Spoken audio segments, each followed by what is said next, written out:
What is up, everybody? It is Bourgeois here, and today I'm going to show you how to make that sound, that plucky EDM type sound, using the Noisemaker plugin. It's a free plugin that's available for both Mac and PC. So once you download that and get that fired up into the program of your choice, the DAW of your choice, you're going to go ahead and want to focus your attention to the Synth 1 section up here. I started with the master section on this, and what I did is I'm using both oscillator 1 and 2, and I have the sub turned down. On oscillator 1, I selected the saw waveform, and on oscillator 2, I selected the triangle waveform. A cool thing to note about this is you can actually also mess with the pulse width and the frequency modulation to parameters to get you some different types of textures and sounds. It alters the sound a little bit. It sounds pretty cool. The next thing you're going to want to focus your attention on too is the Synth 2 section. And this is where you get sort of the characteristics of the sound. When you actually, I use the filter, the 24 low pass filter.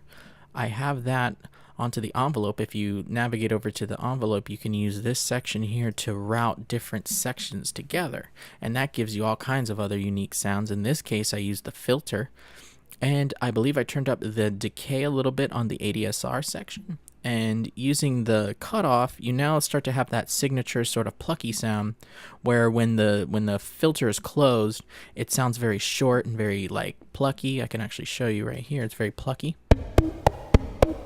very short. If I turn it maybe about midway, it opens up a little bit and the decay begins to lengthen. And if I open it up all the way, you get sort of the the decay where I have it set, and it's a little bit longer in that case. We have the envelope editor. And if you go ahead and click on the envelope editor, you kind of get this sort of graph type of thing where you can kind of double click or so to like hit these points and you can kind of move them around. I created this sort of, I don't know if it's like a shape or something, and I believe I turned the amount up a little bit, and that also gives you a big part of the sound. It was kind of giving me some different results that I liked out of that. So lastly, I went over to the control section. I went ahead and clicked on chorus number 1. I used the reverb. I used a little bit of reverb, turned it up in the size a little bit, and that was basically about it for the sound.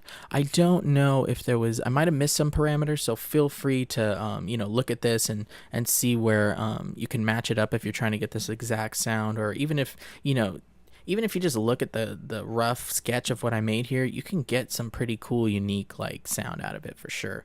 And so I really highly recommend this synth. It's a lot of fun, and it's really easy to use and get into and start making your own sounds and stuff like that, especially if you're a beginner. It's an awesome plugin. So I hope you found this tutorial helpful. I plan to have more like this very soon, just like this. So if you haven't already subscribed, please subscribe for more. And with that being said, until next time.